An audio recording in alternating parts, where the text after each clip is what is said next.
And there, the Preston plumber, Tom Finney, and to his right, the very much larger figure of George Young, former captain of Scotland. Danny McGrain, the present captain, follows him.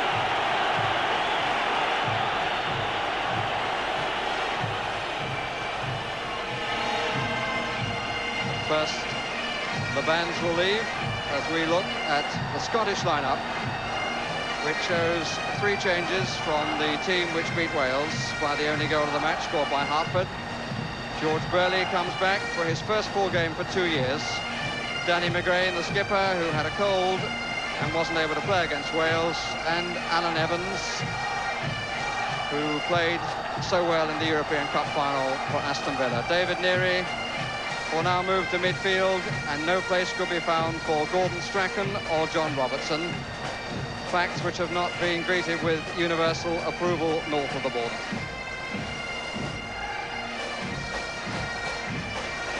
The England team shows 5 changes, and of course everybody's speculating on how close the 2 lineups are to those which will be used by the managers in the opening matches of the World Cup. Mick Mills comes in, ousting Phil Neal. Trevor Brooking gets only his 2nd game in 10, these days playing in the ones that matter, or matter most. Kevin Keegan comes back, and Steve Coppell tests his injured left knee. Here's Ray Wilkins.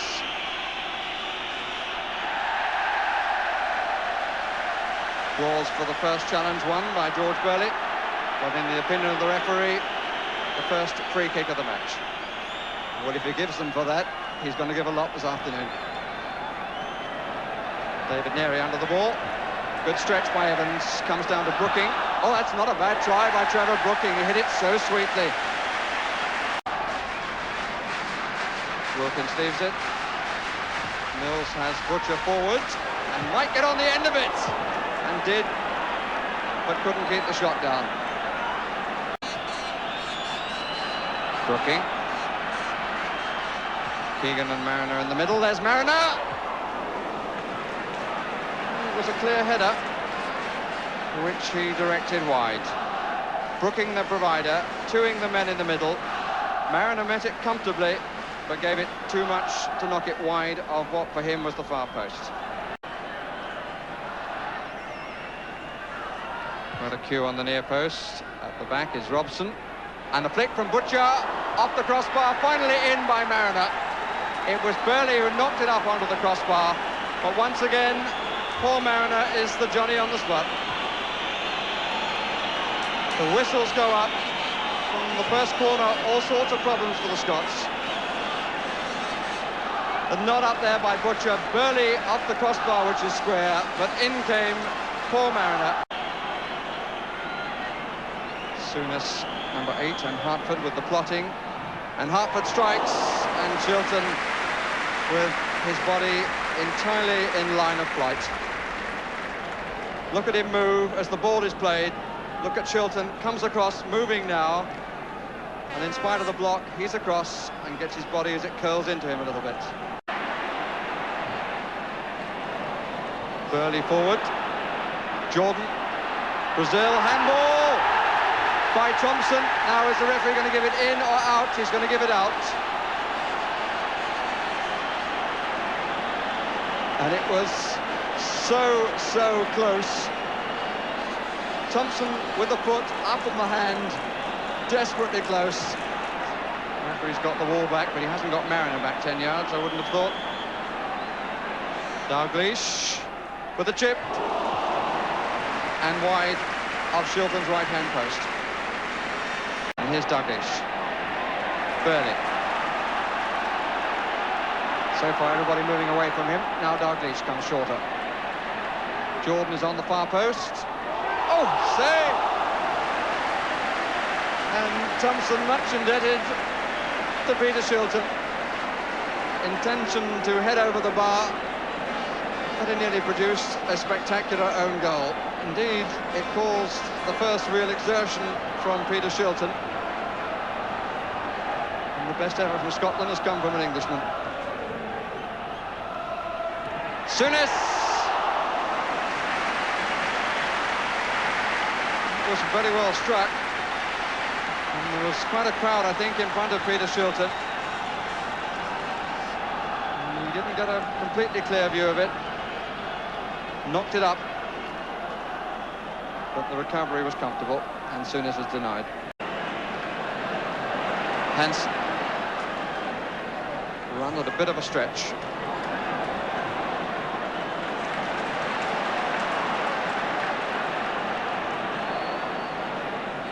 Brazil. Graham has gone outside. Here's Douglas. Let it go well. David Neary. And Robson was flattened off the ball. I just feel that the substitutions have not been the best. They're still struggling for enough players who are inventive in midfield. But England are back on their heels. Trevor Francis can't get a smell of anything because Toffel's not looking match fit, and Brooking has tended to go out of the game in this half as much as he was in it in the first half. So that's why England are back on their heels. Here's Robertson. Oh, he hit that well. Shot come drag, really. France is up to assist. Wilkins making a third man. Brooking thinking about a shot himself.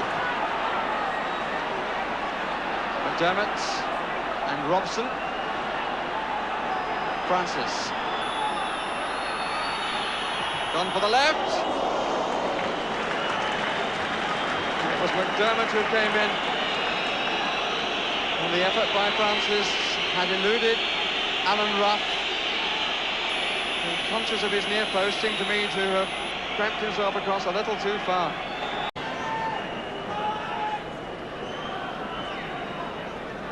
Well, I think that too much time has elapsed. There will be no last-minute sensation at the end of the century. England keep possession. And here's Wilkins. Again, the cross ball falling nowhere. And England's is the prize and the championship. A disappointing afternoon for Jock Stein. A very happy one for Ron Greenwood, sitting high in the stands. It's his fourth success against what England too view as the old enemy, and a hat-trick of victories here at Hampden. Second half, a disappointment. Heat took its toll, so did the enforced substitutions for England, which denied them a bit of effort forward in terms of power and puff. And in Brazil, one of the few to have shown good things for Scotland. Terry Butcher certainly had a fine game, his colleague from Ipswich Town, alongside Phil Thompson, who comes off all smiles. And no wonder, as I said at the start, the English love to beat the Scots just as much as the Scots love to beat the English. And England make their run into 5 consecutive victories, 9 goals scored and none against, and all that coming after that night of apparent shame, so we were told, when we lost in Norway. Well, I thought in the first half we had an excellent first half, and really we could have been 3 up in the first 10 minutes. But we were under the pressure in the second half, partly because Paul had to come off with a pull muscle in the first half, and then Kevin got a knock. And so we were under tremendous pressure, but I thought the lads did ever so well because they sustained the pressure and created, really, 3 first-class chances in the second half, 3 balls that went across the face. But the main thing about it is that all lads are pleased about, there was no goal scored against us, and that was an achievement. You must have been really delighted by that start. For 20 minutes, I mean, there were 5 or 6 clear-cut chances. Yes, Terry Butcher was on the end of a free kick. Paul Mariner probably on the end of 2 crosses, which he feels he should have put away. And they were there, yes, they were good chances. And I said before we went out, it would be nice if we had a lot of goals, as long as we shared them. Well, as it turned out, there was only 1 goal in the match, but Ron Greenwood understandably pleased with England's performance today, which clinched the championship, although it wasn't a sparkling international.